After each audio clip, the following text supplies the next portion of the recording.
So English reading and writing, English ಓದೋದು ಮತ್ತೆ ಬರೆಯೋದು ಏನಿದೆ ಅದನ್ನು ನಾವು ಕಲಿಬೇಕಾದ್ರೆ ಕಾಮನ್ ಆಗಿ ನಾವು ಸಾಮಾನ್ಯವಾಗಿ ಹೆಂಗೆ ಹೇಳ್ತಾ ಇದ್ವಿ, ABCD ಅಂತ ಏನ್ ಹೇಳ್ತಾ ಇದ್ವಿ, ಆ ತರ ಹೇಳ್ದಾನೆ ನಾವು ಅದನ್ನ ಏನ್ ಹೇಳ್ಬೇಕು, ಅದರ ಬೇರೆ ಉಚ್ಚಾರಣೆ ಏನಿದೆ, ಅದು ಪದದಲ್ಲಿ ಬರಬೇಕಾದ್ರೆ ಯಾವ ತರ ಉಚ್ಚಾರಣೆ ಆಗುತ್ತೆ ಅನ್ನೋದನ್ನ ಮಾತ್ರ ನಾವು ಫೋಕಸ್ ಮಾಡಿ ಅದನ್ನ ಕಲಿತ್ರೆ ಮಾತ್ರ ನಾವು ಇಂಗ್ಲಿಷ್ ಓದೋದು ಮತ್ತೆ ಬರೆಯೋದು ನಮಗೆ ತುಂಬಾ ಈಸಿಯಾಗಿ ಮಾಡಬಹುದು. ಓಕೆ, ಸೊ ಇಲ್ಲಿ ನಾನು ಕಳೆದ ಒಂದಷ್ಟು ಕ್ಲಾಸ್ ಪದದಲ್ಲಿ ಹೇಳ್ತಾ ಇದ್ದೀನಿ, ಎ ಅನ್ನೋದು ಯಾವಾಗಲೂ ನಮಗೆ ಎ ಅಂತಾನೆ ಬರೋದಿಲ್ಲ. ಎ ಅನ್ನೋದು ನಮಗೆ 70% ನಮಗೆ ಈ AEIOU ಅಂತ ಏನಿದೆ, AEIOU ಈ ಸ್ವರಗಳೇನಿದಾವೆ 70% ಮಾತ್ರ 70% ನಮಗೆ ಬೇರೆ ತರ ಸೌಂಡ್ ಬರುತ್ತೆ. ಅಂದ್ರೆ AEIOU ಅಂತ ಬರಲ್ಲ, A E I O ಅಂತ ಬರುತ್ತೆ. ಓಕೆ, ಸೊ ಅದನ್ನು ಸ್ಪಷ್ಟವಾಗಿ ಕಲಿಬೇಕು. ಆಮೇಲೆ ಒಂದೊಂದು ಅಕ್ಷರಗಳು ಇದೆಯಲ್ಲ ಅದು ನಾವು ಅನ್ಕೊಂಡಂಗಿರಲ್ಲ. ಈಗ ಉದಾಹರಣೆಗೆ ಎಸ್ ಅಂತ ಒಂದು ಈ ಅಕ್ಷರ ಇದೆಯಲ್ಲ, ಎಸ್ ಅಥವಾ ಎಕ್ಸ್ ಇರ್ಬೋದು. ಓಕೆ, ಅಥವಾ ಜಿಗೆ ನೋಡಿ 2 ಸೌಂಡ್ ಇದೆ, ಸಿಗೆ 2 ಸೌಂಡ್ ಇದೆ. ಓಕೆ, ಸೊ ಈ ಉಚ್ಚಾರಣೆ ನಾವು ಕನ್ನಡನ ಉಚ್ಚಾರಣೆ ಮೂಲಕ ಕಲ್ತಿರೋದ್ರಿಂದ ಅದೇ ತರ ಇಂಗ್ಲಿಷ್ ಇರುತ್ತೆ ಅಂತ ನಾವು ಅನ್ಕೊಂಡು ಏನ್ ಮಾಡ್ತೀವಿ, ಅಕ್ಷರಗಳನ್ನ ವರ್ಣಮಾಲೆ ಡೈರೆಕ್ಟ್ ಆಗಿ ಕಲಿತೀವಿ. ABCD ಅಂತ ಕಲಿತಾಗ ಆಮೇಲೆ ಅದೇ ಅಕ್ಷರಗಳನ್ನ ನಾವು ಪದದಲ್ಲಿ ಹಾಕ್ಲಿಕ್ಕೆ ಹೋದಾಗ ಅದು ಆ ತರ ಬರೋದೇ ಇಲ್ಲ. ಕಾರಣ ಇಷ್ಟೇ, ಈ ತರ ಇರೋದ್ರಿಂದ ಅಕ್ಷರಗಳು ಪದದಲ್ಲಿ ಬಂದಾಗ ಅದರ ಉಚ್ಚಾರಣೆ ಬೇರೆ ಇರುತ್ತೆ, ಅಕ್ಷರಗಳು ವರ್ಣಮಾಲೆಯಲ್ಲಿ ಇದ್ದಾಗ ಅದರ ಉಚ್ಚಾರಣೆ ಬೇರೆ ಇರುತ್ತೆ. ಫ್ರೆಂಡ್ಸ್, ಇದೊಂದು ವಿಶೇಷ ಸೂಚನೆ. ನಮ್ಮಲ್ಲಿ ಇದೀಗ ಆನ್ಲೈನ್ ಸ್ಪೋಕನ್ ಇಂಗ್ಲಿಷ್ ಕೋರ್ಸ್ನ ಹೊಸ ಬ್ಯಾಚ್ ಶುರುವಾಗಿದೆ. ನೀವು ಇನ್ಮೇಲೆ ಎಲ್ಲೂ ಹೊರಗಡೆ ಹೋಗಿ ಇಂಗ್ಲಿಷ್ ಕಲಿಯುವ ಅವಶ್ಯಕತೆ ಇಲ್ಲ. ಮನೆಯಲ್ಲೇ ಕೂತ್ಕೊಂಡು ಯಾವುದೇ ಟೆನ್ಷನ್ ಇಲ್ಲದೆ, ಏನು ಮುಗಿದಿರಬಿಲ್ಲದೆ ಇಂಗ್ಲಿಷ್ ಮಾತಾಡೋದನ್ನ ಕಲಿಯಬಹುದು. ಸ್ನೇಹಿತರೆ, ಸ್ಪೋಕನ್ ಇಂಗ್ಲಿಷ್ ಮಾತ್ರ ಅಲ್ಲ, ನಿಮಗೆ ಇಂಗ್ಲಿಷ್ನ ಓದಲಿಕ್ಕೆ ಬರಲಿಕ್ಕೆ ಬರಲ್ಲ ಅಂತ ಇಟ್ಕೊಳ್ಳಿ. ಈಗ ಇಂಗ್ಲಿಷಲ್ಲಿ ನಿಮಗೆ ಓದಲಿಕ್ಕೆ ಬರಲಿಕ್ಕೆ ಬರಲ್ಲ, ಬರೀ ನಿಮಗೆ ABCD ಮಾತ್ರ ಗೊತ್ತು, ಅಥವಾ ABCD ಗೊತ್ತಿಲ್ಲ ಅಂತ ಇಟ್ಕೊಳ್ಳಿ. ಸೊ ABCD ಗೊತ್ತಿಲ್ಲ ಅಂತ ಪರವಾಗಿಲ್ಲ, ನಾವು ನಿಮಗೆ ಇಂಗ್ಲಿಷ್ನ ಬೇಸಿಕ್ ಇಂದನೇ ಓದಲಿಕ್ಕೆ ಮತ್ತೆ ಬರಲಿಕ್ಕೆ ಸಹ ಹೇಳ್ಕೊಡ್ತೀವಿ. ಅದು ಅಲ್ಲದೆ ನೀವು ಒಂದು ವೇಳೆ ಕನ್ನಡ ಬರಲ್ಲ ಅಂತ ಇಟ್ಕೊಳ್ಳಿ, ಕನ್ನಡನೂ ಹೇಳ್ಕೊಟ್ಟು ಕನ್ನಡದಿಂದ ಇಂಗ್ಲಿಷ್ನ ಹೇಗೆ ಓದೋದು, ಕನ್ನಡನೂ ನಾವು ಹೇಳ್ಕೊಟ್ಟು ಅದರ ಮೂಲಕ ಇಂಗ್ಲಿಷ್ನ ಹೇಗೆ ಕಲಿಯೋದು ಅನ್ನೋದನ್ನ ನಾವು ಈ ಕೋರ್ಸಲ್ಲಿ ಇನ್ಕ್ಲೂಡ್ ಮಾಡಿದ್ದೀವಿ. ಸ್ನೇಹಿತರೆ, ಈ ಕೋರ್ಸ್ನ ಚಿಕ್ಕ ಮಕ್ಕಳನ್ನು ಹೊರತುಪಡಿಸಿ ಬೇರೆ ಯಾರು ಬೇಕಾದ್ರೆ ಈ ಕೋರ್ಸ್ಗೆ ಜಾಯ್ನ್ ಆಗಬಹುದು. ನೀವು ಕೆಲಸ ಹೋಗೋರು ಇರ್ಬೋದು, ಮನೆಯಲ್ಲಿ ಇರ್ಬೋದು, ಅಥವಾ ನೀವು ಯಾವುದೋ ಒಂದು ಬಿಸ್ನೆಸ್ ಮಾಡ್ತಾ ಇರ್ಬೋದು. ಓಕೆ, ಸೊ ಯಾರು ಬೇಕಾದ್ರೂ ಈ ಕೋರ್ಸ್ನ ಜಾಯ್ನ್ ಆಗಬಹುದು. ಹಾಗಾದ್ರೆ ಸ್ನೇಹಿತರೆ, ತಡ ಯಾಕೆ, ಈ ಸ್ಪೋಕನ್ ಇಂಗ್ಲಿಷ್ ಕೋರ್ಸ್ ಮತ್ತು English basic reading and writing ಕೋರ್ಸ್ನ ಜಾಯ್ನ್ ಆಗಬೇಕು ಅಂತ ಆಸಕ್ತಿ ಇರೋರು ಈ ಕೂಡಲೇ ನಿಮ್ಮ ಫೋನ್ ತೆಗೆದುಕೊಳ್ಳಿ ಹಾಗೂ ಇಲ್ಲಿ ಬರ್ತಿರುವಂತಹ ನಂಬರ್ಗೆ ಅಥವಾ ಕೆಳಗಡೆ ಬರ್ತಾ ಇರುವಂತಹ ನಂಬರ್ಗೆ ನೀವು ಕರೆ ಮಾಡತಕ್ಕದ್ದು ಅಥವಾ ವಾಟ್ಸ್ಆ್ಯಪ್ನಲ್ಲಿ ಸಂಪರ್ಕಿಸಿ ನಿಮ್ಮ ಹೆಸರನ್ನು ರಿಜಿಸ್ಟರ್ ಮಾಡ್ಕೊಳ್ಳಿ. ಸೊ ಇಷ್ಟೇ ವ್ಯತ್ಯಾಸ. ಅವೆರಡೂ ವ್ಯತ್ಯಾಸನ ನಾವು ಕರೆಕ್ಟ್ ಆಗಿ ತಿಳ್ಕೊಂಡು ಆಮೇಲೆ ನಾವು ಓದಕ್ಕೆ ಅಥವಾ ಬರೆಯಕ್ಕೆ ನಾವು ಶುರು ಮಾಡಿದ್ರೆ ನಮಗೆ ಈಸಿಯಾಗಿ ಅದು ಅರ್ಥ ಆಗುತ್ತೆ ಅಂಡ್ ವರ್ಕ್ ಹೇಗೆ ಆಗ್ತಾ ಇದೆ ಅನ್ನೋದು ಗೊತ್ತಾಗುತ್ತೆ. ಓಕೆ, ಫಾರ್ ಎಕ್ಸಾಂಪಲ್ ಇಲ್ಲಿ ನಾನು ಎ ಅಕ್ಷರದ ಉಚ್ಚಾರಣೆ ಆಪಲ್, ಎ ಏಪಲ್ ಅಲ್ಲ, ಆಪಲ್. ಬಿಗೆ ನಾವು ಬಿ ಅಂತ ಹೇಳೋ ಬದಲು ಅರ್ಧ ಅಕ್ಷರ ಹೇಳಬೇಕು. ಬಿಗೆ ಎ ಸೇರಿದಾಗ ಬ್ಯಾ ಆಗುತ್ತೆ ಅಷ್ಟೇ ಹೊರತು ಬಿಗೆ ಇ ಸೇರಿದಾಗ, ಬಿಗೆ ಐ ಸೇರಿದಾಗ ಮಾತ್ರ ಅದು ಬಿ ಅಂತ ಸೌಂಡ್ ಬರುತ್ತೆ.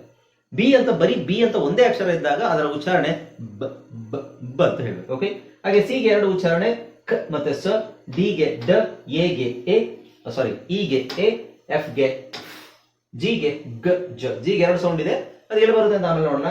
ಹೆಚ್ಗೆ ಹ ಅಂತ ಬರುತ್ತೆ, ಐಗೆ ಇ, ಜೆಗೆ ಜ, ಕೆಗೆ ಕ, ಎಲ್ಗೆ ಲ್, ಎಂಗೆ ಮ್, ಎನ್ಗೆ ನ್. ಓಕೆ, ಓ ಸೌಂಡಿಗೆ ಕಾಮನ್ ಆಗಿ ಓಗೆ 7 ಸೌಂಡ್ ಇದಾವೆ, ಬಟ್ ಕಾಮನ್ ಆಗಿ 70% ಯೂಸ್ ಮಾಡೋದು ಈ ಸೌಂಡ್. ಯಾವುದು? ಆರೆಂಜ್. ಆರೆಂಜ್ ಸೌಂಡ್ ಏನು? ನಾವು ಓರೆಂಜ್ ಅಂತ ಹೇಳ್ತೀವ, ಇಲ್ಲ. So orange. ಪಿ ಪ ಕ ರ. ಎಸ್ಸಿಗೆ ಆಕ್ಚುಲಿ 3-4 ಸೌಂಡ್ ಇದೆ, ಅದು ಆಮೇಲೆ ನೋಡೋಣ. ಟಿಗೆ ಟ, ಯುಗೆ ಅ. ಯು ಅಂತ ಬಂದಾಗ ಉದಾಹರಣೆಗೆ ಅಂಕಲ್, ಅಂಬ್ರೆಲಾ ಒಳ್ಳೆ ಎಕ್ಸಾಂಪಲ್, ಅಂಬ್ರೆಲಾ. ಓಕೆ, ಅಂತ ಹೇಳ್ತೀವಿ, ಯುಂಬ್ರೆಲಾ ಅಂತ ಹೇಳಲ್ಲ. ವಿಗೆ ವ, ಡಬ್ಲ್ಯೂಗೆ ವ, ಎಕ್ಸ್ಗೆ ಕ್ಸ್, ವೈಗೆ ಯ, ಝಡ್ಗೆ ಝ್ ಅಂತ ಹೇಳ್ತೀವಿ. ಓಕೆ, ಈ ತರ ಉಚ್ಚಾರಣೆ ಇದ್ರೆ ಮಾತ್ರ ನೀವು ಇಂಗ್ಲಿಷ್ ಓದೋದು ಮತ್ತೆ ಬರೆಯೋದು 100% ಕಲಿಯೋದು. ಸಾರಿ, 100% ಅಲ್ಲ, 70% ನಿಮಗೆ ಈ ತರನೇ ಬರುತ್ತೆ. ಇನ್ನು ಹಲವಾರು ವಿಷಯಗಳಿದೆ ಇಂಗ್ಲಿಷಲ್ಲಿ. ಇಂಗ್ಲಿಷ್ ನಾವು ಅನ್ಕೊಂಡಾಗ ಯಾವುದು ಇರೋದಿಲ್ಲ. ಒಂದು ಸಿಂಪಲ್ ಎಕ್ಸಾಂಪಲ್ ಹೇಳ್ತೀನಿ. ಹೀಗೆ TION ಅಂತ ನಾನು ಹೇಳದ್ನಲ್ಲ, ಇದನ್ನು ನಾವು ಈ ತರ ಓದ್ಲಿಕ್ಕೆ ಹೋದ್ರೆ ಆಗೋದಿಲ್ಲ. ಟಿಗೆ ಟ, ಇ ಆ ಟಿಯಾನ್ ಅಲ್ಲ ಅದು. ಈ ಕಾಂಬಿನೇಷನ್ ನಿಮಗೆ ಪದಗಳು ಒಟ್ಟಿಗೆ ಬಂದಾಗ ಒಂದು ಬೇರೆ ತರ ಉಚ್ಚಾರಣೆ ಇರುತ್ತೆ, ಬಿಡಿಸಿ ಓದಿದಾಗ ಬೇರೆ ತರ ಉಚ್ಚಾರಣೆ ಇರುತ್ತೆ. ಶನ್ ಅಂತ ಬಂದಾಗ, ಅಲ್ಲ ಸಾರಿ, TION ಅಂತ ಬಂದಾಗ ನಾವು ಇದರ ಉಚ್ಚಾರಣೆ ಶನ್ ಅಂತ ಹೇಳ್ಬೇಕು. ಓಕೆ, ಶನ್ ಅಂತ ಹೇಳ್ಬೇಕು. ಆದ್ರೆ ಶನ್ ಅಂತ ಈ ತರ ಬರ್ದಾಗ ಮಾತ್ರ ಶನ್ ಅಂತ ಬರುತ್ತಾ? ಇಲ್ಲ. 11 ತರದ ವರ್ಡ್ ಲೆಟರ್ ಕಾಂಬಿನೇಷನ್ ಇದೆ. 11 ತರ ಲೆಟರ್ ಕಾಂಬಿನೇಷನ್ ಇದೆ. ಎಲ್ಲದಕ್ಕೂ ಶನ್ ಅಂತಾನೆ ಹೇಳೋದು. ಹೇಗೆ ಗೊತ್ತಾಗುತ್ತೆ? ಅದು ಮುಂದೆ ಪ್ರಾಕ್ಟೀಸ್ ಮಾಡ್ತಾ ಅದಕ್ಕೆ ಬೇರೆ ಮೆಥಡ್ಸ್ ಎಲ್ಲ ಇದೆ. ಓಕೆ, ಸೊ ಈ ತರ ಗೊಂದಲ ಇರುತ್ತೆ ನಮಗೆ. ಆಮೇಲೆ AU A U, A I, ಆಮೇಲೆ ಓ ಯು, ಓ ಡಬ್ಲ್ಯೂ ಇವೆಲ್ಲ ಬಂದಾಗ ಇದರ ಉಚ್ಚಾರಣೆ ಚೇಂಜ್ ಆಗುತ್ತೆ. ಸೊ ನಮಗೆ ಇದು ವರ್ಕ್ ಆಗೋದು ಎಷ್ಟು 70% ಮಾತ್ರ. ನಮಗೆ ಈ ಮೆಥಡ್ ಅಲ್ಲಿ 70% ಆದ್ರೂ ನಾವು ಆರಾಮಾಗಿ ಓದ್ಬೋದಲ್ವಾ. ಇನ್ನು ಉಳಿದಿರೋದು ಸ್ವಲ್ಪ ಪ್ರಾಕ್ಟೀಸ್ ಮಾಡಿ ಕಷ್ಟಪಟ್ಟು ಓದ್ಬೋದು, ಹೆಂಗಾದ್ರು ಮಾಡಿ. Okay right. ಈಗ ಇದೇ ಉಚ್ಚಾರಣೆ ಆಮೇಲೆ ನಾನು ಆಲ್ರೆಡಿ ಹೇಳಿದ್ದೀನಿ ನಿಮಗೆ long vowels, short vowels. Short vowels ಅಂದ್ರೆ ಏನು? A E I O U ಅಂತ ಅಕ್ಷರ ಇರುತ್ತೆ, ಬಟ್ ಅದನ್ನ ಹೇಳೋ ರೀತಿ ಶಾರ್ಟ್ ವೊವೆಲ್ಸ್ ಬೇರೆ, ಲಾಂಗ್ ವೊವೆಲ್ಸ್ ಬೇರೆ. ನಾನು ಹೇಳಿದೆ 70% ನಾವು ಎ ಇ ಅ ಅಂತ ಹೇಳಬೇಕು. ಲಾಂಗ್ ವೊವೆಲ್ಸ್ 30% ಒಳಗೆ ಬರುತ್ತೆ. So A E I O U ಇವು ಲಾಂಗ್ ವೊವೆಲ್ಸ್, ಎ ಇ ಅ ಶಾರ್ಟ್ ವೊವೆಲ್ಸ್. ಅದರ ಅಕ್ಷರ ಎರಡು ಒಂದೇನೆ. ಕನ್ನಡದಲ್ಲಿ ನಮಗೆ ದೀರ್ಘ ಸ್ವರಗಳು, ಹ್ರಸ್ವ ಸ್ವರಗಳು ಬೇರೆ ಬೇರೆ ಅಕ್ಷರಗಳಿವೆ, ಇಂಗ್ಲಿಷ್ ಅಲ್ಲಿ ಒಂದೇ ಇರೋದು. Okay right. ನೆಕ್ಸ್ಟ್ ಏನ್ ಮಾಡ್ತೀವಿ? ಅಕ್ಷರಗಳನ್ನ ಕೂಡಿಸೋದು. ಎರಡು ಅಕ್ಷರಗಳನ್ನ ಕೂಡಿಸೋದು. ಎರಡು ಅಕ್ಷರಗಳನ್ನು ಕೂಡಿಸ್ಬೇಕಾದ್ರೆ ಒಂದು ಸ್ವರವಾಗಿರ್ಬೇಕು, ಇನ್ನೊಂದು ವ್ಯಂಜನವಾಗಿರ್ಬೇಕು. ಓಕೆ, ಎರಡು ವ್ಯಂಜನವನ್ನೇ ಕೂಡಿಸೋದು ಅದು ಬೇರೆ ತರ. ಇದು ಸ್ವರ ಮತ್ತೆ ವ್ಯಂಜನ, ಆಮೇಲೆ ವ್ಯಂಜನ ಸ್ವರ. ಸೊ ಇಲ್ಲಿ ನಾವು ಲಾಸ್ಟ್ ಕ್ಲಾಸ್ ಅಲ್ಲಿ ವಾವೆಲ್, ಕಾನ್ಸನೆಂಟ್ ಪ್ಲಸ್ ವಾವೆಲ್ ತಗೊಂಡಿದ್ವಿ. ಕಾನ್ಸನೆಂಟ್ ಅಂದ್ರೆ ಫಸ್ಟ್ ಗೆ ಕಾನ್ಸನೆಂಟ್ ಬರೋದು. ನಾವು ಬಿ ಎ ಅಂತ ಪ್ರಾಕ್ಟೀಸ್ ಮಾಡಿದ್ವಿ. B A, C A, D A, ಬ್ಯಾ, ಕ್ಯಾ, ಡ್ಯಾ, ಫ್ಯಾ, ಗ್ಯಾ. ಇವತ್ತು ಏನ್ ಮಾಡೋಣ ಅಂತ ಹೇಳಿದ್ರೆ ಫಸ್ಟ್ ಸ್ವರ, ವಾವೆಲ್. Okay, vowel. ಇಂಗ್ಲಿಷ್ ಅಲ್ಲಿ ನೋಡಿ ನಮಗೆ ಒಂದು ಸ್ವರ ಮತ್ತೆ ವ್ಯಂಜನ ಎರಡೂ ಇರಬೇಕು, ಅವಾಗ ನಮಗೆ ಒಂದು ಸೌಂಡ್ ಮಾಡಬಹುದು. ಈಗ ಬ್ಯಾ ಅಂತ ಹೇಳ್ಬೇಕಂದ್ರೆ ಕನ್ನಡದಲ್ಲಿ ಬ್ಯಾ ಅಂತ ಹೇಳ್ಬೇಕಂದ್ರೆ ಈ ತರ ಬರ್ದ್ ಬಿಡ್ಬೋದು. ಇಂಗ್ಲಿಷ್ ಅಲ್ಲಿ ಬ್ಯಾ ಅಂತ ಹೇಳ್ಬೇಕಾದ್ರೆ ಬಿ ಎ ಬರಬೇಕು. ಈ ತರ ಒಂದು ಅಕ್ಷರ ಬರೋದಿಲ್ಲ. ಕನ್ನಡದಲ್ಲಿ ಬೇ ಅಂತ ಹೇಳ್ತೀವಿ, ಒಂದು ಅಕ್ಷರ ಬರ್ದ್ ಬಿಡ್ತೀವಿ. ಒಂದು ಅಕ್ಷರ ಬರ್ದ್ ಬಿಡ್ತೀವ, ಬೇ. ಇಂಗ್ಲಿಷ್ ಅಲ್ಲಿ ನಮಗೆ ಎರಡು ಅಕ್ಷರ ಬಂದ್ರೆ ಮಾತ್ರ ಅಲ್ಲಿ ಬೇ ಅಂತ ಸೌಂಡ್ ಬರೋದು. ಯಾಕೆ ಅಂತ ಹೇಳಿದ್ರೆ ಇಲ್ಲಿ ಬೇ ಅಂತ, ಇಲ್ಲಿ ಕೊಂಬಿದೆಯಲ್ಲ, ಈ ಕೊಂಬು, ಈ ಕೊಂಬು ಏನ್ ಸೂಚಿಸುತ್ತೆ? ಏತ್ವ. ಕನ್ನಡದಲ್ಲಿ ಏತ್ವ.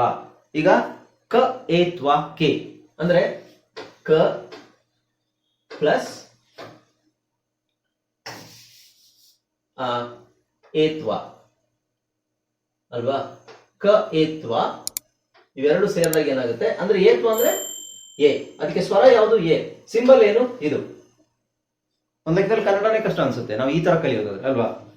ಕ ಕೆ ಎ ಸೇರಿಸಿದಾಗ ಅದು ಸಿಂಬಲ್ ಏನು? ಈ ತರ ಕೆ.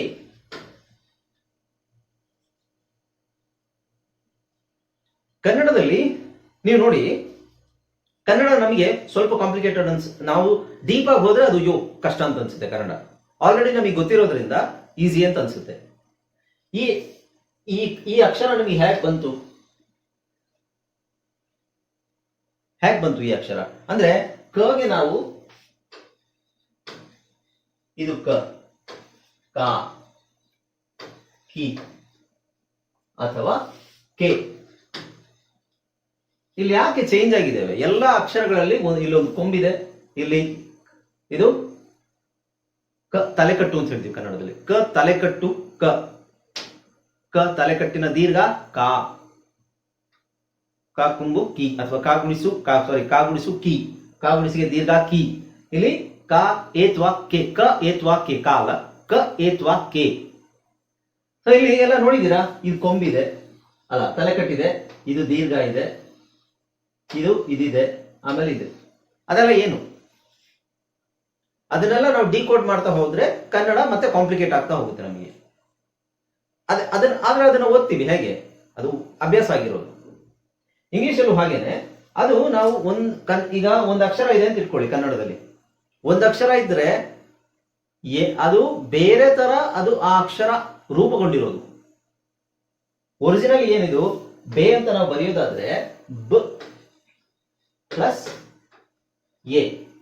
ಈ ಬ plus A is equal to ನಾವು ಬೇ ಅಂತ ಬರೆದಾಗ ಈ ಅಕ್ಷರ ಎಲ್ಲೋಯ್ತು? ಇದಿಲ್ವಲ್ಲ ಇಲ್ಲಿ. ಸೊ ಇದರ ಸಿಂಬಲ್ ಏನು? ಈ ಅಕ್ಷರದ ಸಿಂಬಲ್ ಇದು ಎ. ಹೌದಾ?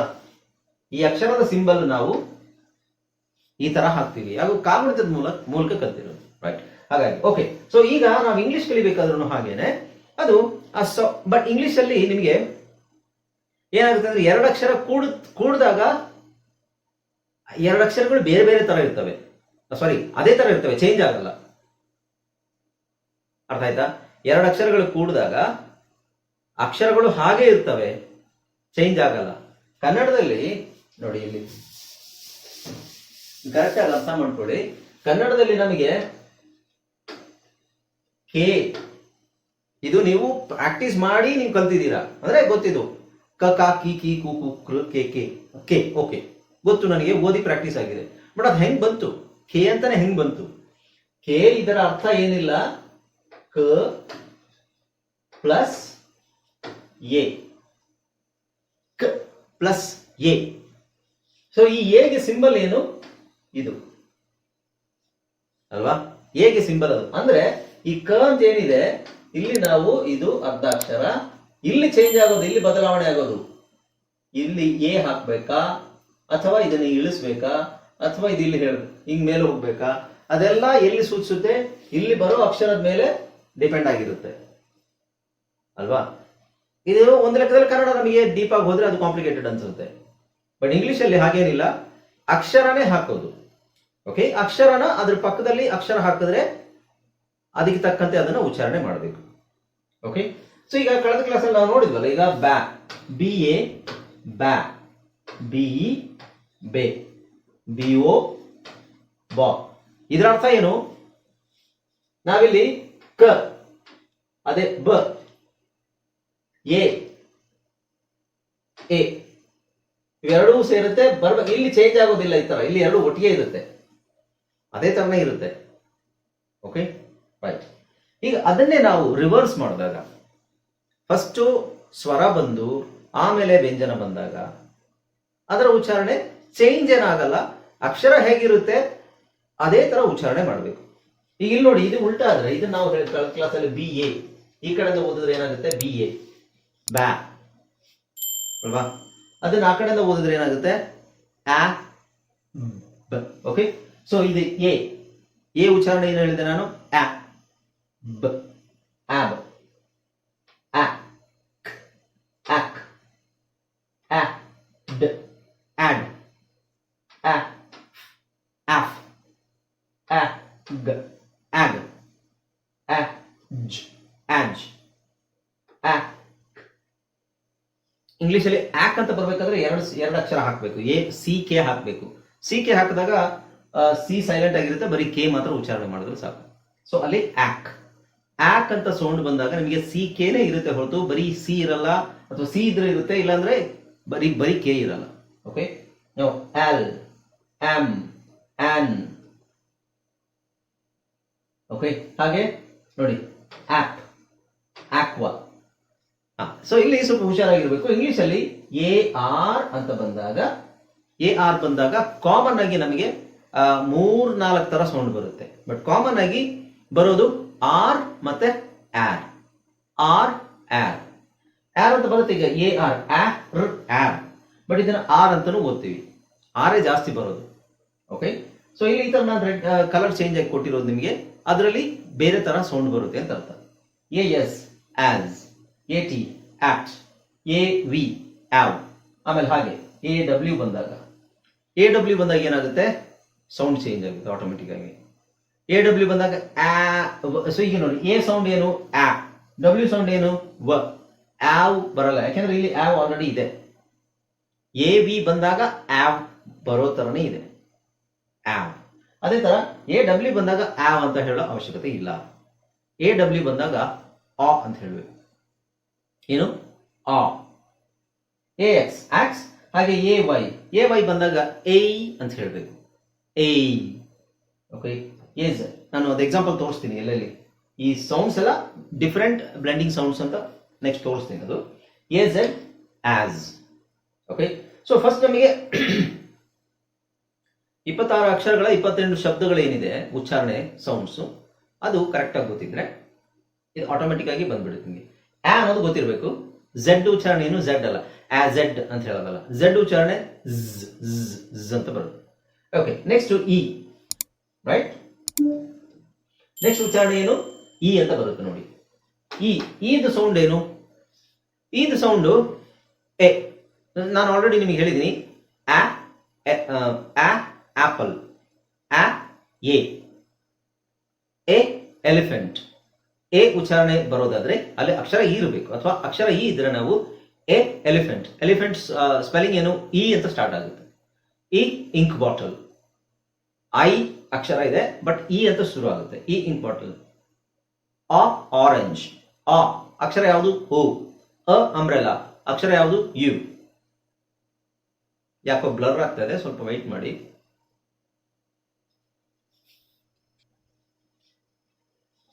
ಓಕೆ, ಎಲ್ಲಿ ಹೇಳ್ತಿದ್ದೆ ನಾನು? Next sound E. ಈ ಅಕ್ಷರದ ಉಚ್ಚಾರಣೆ ಏನು? ಎ. ಇದು ಆ, ಇದು A. Okay, so A. B ಉಚ್ಚಾರಣೆ ಏನು ಹೇಳಿದೆ ಅವಾಗ ನಾನು? ಬ. ಅವಾಗ ಏನಾಗುತ್ತೆ? ಎಬ್. ಎಬ್ ಎಬ್. ಇದು ಎಕ್, ಎಡ್, ಎಫ್, ಎಗ್, ಎಜ್, ಎಕ್, ಎಲ್, ಎಂ, ಎನ್. ಓಕೆ, ಎಪ್, ಎಪ್. ಇದೆ ಎಕ್ವ. ಇದಕ್ಕೆ ಎರಡು ಸೌಂಡ್ ಇದೆ, ಎಕ್ವ, ಈಕ್ವ ಅಂತಾನು ಹೇಳ್ಬೋದು. ಮತ್ತೆ ಇ ಆರ್. ಇ ಆರ್ ಬಂದಾಗ ಎರಡು ಸೌಂಡ್ ಇದೆ, ಒಂದು ಅರ್, ಇನ್ನೊಂದು ಎರ್. ಅರ್, ಎರ್. ಇದು ಎಸ್, ಎಟ್, ಎವ್. E W. ಇ ಡಬ್ಲ್ಯೂ ಬಂದಾಗ್ಲೂ ಎರಡು ಸೌಂಡ್ ಇದೆ, ಯು ಮತ್ತೆ ಉ ಅಂತ ಹೇಳಬೇಕು. ಇ ಡಬ್ಲ್ಯೂ ಬಂದಾಗ ಕರೆಕ್ಟ್ ಆಗಿ ಅಬ್ಸರ್ವ್ ಮಾಡಿ. ಇ ಡಬ್ಲ್ಯೂ ಅಂತ ಬಂದಾಗ ಯು ಮತ್ತೆ ಉ. ಅದು ಯು ಎಲ್ಲಿ ಹೇಳ್ಬೇಕು, ಉ ಎಲ್ಲಿ ಹೇಳ್ಬೇಕು ಅದು ಗೊತ್ತಾಗುತ್ತೆ ಆಮೇಲೆ. ನೆಕ್ಸ್ಟ್ ಇ ಎಕ್ಸ್ ಬಂದಾಗ ಎಕ್ಸ್. ಮತ್ತೆ ಇ ವೈ. ಇ ವೈ ಬಂದಾಗಲೂ ಎರಡು ಸೌಂಡ್ ಇದೆ, ಒಂದು ಐ ಮತ್ತೆ ಇನ್ನೊಂದು ಇ. ಯಾವುದು? I, E. Next E Z, S. Okay, so ಈಗ ಇದರ ಅರ್ಥ ಏನು? ನಾವು ಸ್ವರನ ಸ್ಪಷ್ಟವಾಗಿ ಉಚ್ಚಾರಣೆ ಮಾಡಬೇಕು, ಜೊತೆಗೆ ವ್ಯಂಜನನು ವಾವೆಲ್ಸ್ ಅಂಡ್ ಕಾನ್ಸನೆಂಟ್ ಎರಡು ಜೊತೆಗೆ ಹೇಳಿದಾಗ ಅದರ ಉಚ್ಚಾರಣೆ ಮಿಸ್ ಮಾಡಬಾರ್ದು. ಒಂದೊಂದು ಅಕ್ಷರ ಹೇಗಿರುತ್ತೆ ಹಾಗೆ ಹೇಳಬೇಕು. ಐ ಉಚ್ಚಾರಣೆ ನಾನೇನು ಹೇಳಿದೆ? ಇ ಇಂಕ್ ಬಾಟಲ್. ಇಂಕ್, ಇ. ಇಬ್, ಇಬ್, ಇಕ್, ಇಡ್, ಇಫ್, ಇಗ್, ಇಜ್, ಇಕ್, ಇಲ್, ಇಮ್, ಇನ್, ಇಪ್, ಇರ್. ಐ ಆರ್ಗೆ ಎರಡು ಸೌಂಡ್ ಬರುತ್ತೆ, ಅದು ಆಮೇಲೆ ಹೇಳ್ತೀನಿ. ಇಸ್, ಇಟ್, ಇಬ್, ಇಬ್, ಇಕ್ಸ್, ಇ, ಇಸ್. 26 ಅಕ್ಷರಗಳು ಸ್ಪಷ್ಟವಾಗಿ ನಿಮಗೆ ಗೊತ್ತಿದ್ರೆ ಯಾವ ಕಾಂಬಿನೇಷನ್ ಬೇಕಾದ್ರೆ ಓದ್ಬೋದು. ಓ ಸೌಂಡ್: ಓ, ಆಬ್, ಆಕ್, ಆಡ್, ಆಫ್, ಆಗ್, ಆಜ್, ಆಕ್, ಆಲ್, ಆಮ್, ಆನ್, ಆ, ಆ. ಸ್ವರ ಹೇಳ್ಬೇಕಾದ್ರೆ ಕರೆಕ್ಟ್ ಆಗಿ ಸ್ಪಷ್ಟವಾಗಿ ಹೇಳಕ್ ಟ್ರೈ ಮಾಡಿ. ನೆಕ್ಸ್ಟ್ ಅಪ್, ಆರ್, ಆಸ್, ಆಟ್, ಆವ್, ಆವ್, ಆಕ್ಸ್, ಆಯ್, ಆಸ್. ಹಾಗೆ ಯು. ಯು. ಯು ಸೌಂಡ್ ಏನು? ಅ. ಅಬ್, ಅಕ್, ಅಡ್, ಅಫ್, ಅಗ್, ಅಜ್, ಅಕ್, ಅಲ್, ಅಮ್, ಅನ್. ಅಪ್, ಅರ್, ಅಸ್, ಅಟ್, ಅವ್. ಯು ಮತ್ತೆ ಡಬ್ಲ್ಯೂ ಬರಲ್ಲ, ಹಾಗಾಗಿ ಅದು ಬಿಟ್ಟಿದ್ದೀನಿ. Aux, I, us. Okay, so ಈ ಸ್ವರಗಳು ಕರೆಕ್ಟ್ ಆಗಿ ಹೇಳಕ್ ಬಂದ್ರೆ, ಜೊತೆಗೆ ವ್ಯಂಜನ ಕರೆಕ್ಟ್ ಆಗಿ ಹೇಳಕ್ ಬಂದ್ರೆ ಕೂಡಿಸಿ ಓದೋದು ಈಸಿ ಆಗುತ್ತೆ. ಓಕೆ, ಸೊ ಇಲ್ಲಿ ವ್ಯತ್ಯಾಸ, ಡಿಫರೆಂಟ್ ಆಗಿ ಬರುವಂತಹ ಸೌಂಡ್ಸ್ ಯಾವ್ದು ಅದನ್ನು ಒಂದ್ಸಲ ನೋಡ್ಕೊಬಿಡೋಣ. ಸೇಮ್ ಇಲ್ಲೇನಿದೆ, ಇಲ್ಲಿ ಕಲರ್ ಅಲ್ಲಿ ಇದೆಯಲ್ಲ, ಇದು ನೋಡಿ, different blending sounds. Different blending sounds ಅಂದ್ರೆ ಏನು? ಏನೋ ಕಾಮನ್ ಆಗಿ ಹೇಳೋದು ಇಬ್, ಇಕ್, ಇಫ್, ಇ, ಇ, ಎ, ಅದು ಬರುತ್ತೆ. ಆದ್ರೆ ಮಧ್ಯದಲ್ಲಿ ಕೆಲವು ಅಕ್ಷರಗಳು ಕಾಂಬಿನೇಷನ್ ಚೇಂಜ್ ಆಗುತ್ತೆ. ಯಾವ್ದು ನಾನು ಹೇಳಿದ್ನಲ್ಲ, A R, A W, A Y, E R, E W, E Y. ಆಮೇಲೆ ಎಲ್ಲೂ ಸ್ವಲ್ಪ ಚೇಂಜ್ ಆಗುತ್ತೆ, ಅದು ಈಗ ಬೇಡ, ಅದು ಆಮೇಲೆ ನೋಡೋಣ. Okay, right. ಈಗ ಇಲ್ಲಿ ನೋಡಿ, ಇದನ್ನ ಮತ್ತೆ ಇನ್ನೊಂದ್ಸಲ ನಾವು ಫೋಕಸ್ ಮಾಡೋದಾದ್ರೆ, ಎ ಡಬ್ಲ್ಯೂ, ಎ ಮತ್ತೆ ಡಬ್ಲ್ಯೂ, ಎ ಮತ್ತೆ ಡಬ್ಲ್ಯೂ ಅಂತ ಬಂದಾಗ ನಾನು ಹೇಳಿದ್ನಲ್ಲ, ಎದು ಉಚ್ಚಾರಣೆ ಏನು? ಆ. ಡಬ್ಲ್ಯೂದು ಉಚ್ಚಾರಣೆ ಏನು? ವ. ಇವೆರಡೂ ನಾವು ಕೂಡಿಸೋ ಹಾಗಿಲ್ಲ, ಆವ್ ಅಂತ ಹೇಳೋ ಅವಶ್ಯಕತೆ ಇಲ್ಲ. ಇದರ ಉಚ್ಚಾರಣೆನೇ ಚೇಂಜ್ ಆಗುತ್ತೆ, ಇವೆರಡೂ ಸೇರಿ ಆ ಅಂತ ಆಗುತ್ತೆ. ಅಂದ್ರೆ is equal to O sound. O sound ನಾನು ಏನು ಹೇಳಿದೆ? ಓದು ಉಚ್ಚಾರಣೆ ಏನು ಹೇಳಿದೆ? ಆ ಅಂತ ಹೇಳೋದಲ್ಲ.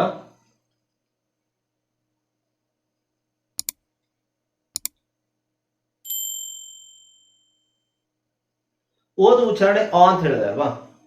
ಸೊ ಎ ಡಬ್ಲ್ಯೂ ಬಂದಾಗ್ಲೂ ಆ ಅಂತ ಹೇಳ್ಬೇಕು. ಉದಾಹರಣೆಗೆ ಎ ಡಬ್ಲ್ಯೂ ಅಂತ ಒಟ್ಟಿಗೆ ಬಂದಾಗ ಸಪರೇಟ್ ಆಗಿ ಹೇಳ್ಬೇಡಿ. ಇಲ್ಲಿ ನೋಡಿ, R A W, raw. So R separate ಆಗಿ ಉಚ್ಚಾರಣೆ ಇರುತ್ತೆ. ಆರ್ ಉಚ್ಚಾರಣೆ ಏನು? ರ್. ಎ ಡಬ್ಲ್ಯೂ, ಆ. ಸ ರ್, ಆ, ರಾ. ಎಲ್ ಲ್ ಆ ಲಾ ಸ್ ಆ ಸಾ. ಆಮೇಲೆ ಎ ವೈ ಬಂದಾಗ ನೋಡಿ, ಎ ವೈ ಬಂದಾಗ ಪ ಐ ಪೈ, ರ್ ಐ ರೈ, ಸ್ ಐ ಸೈ. ಓಕೆ,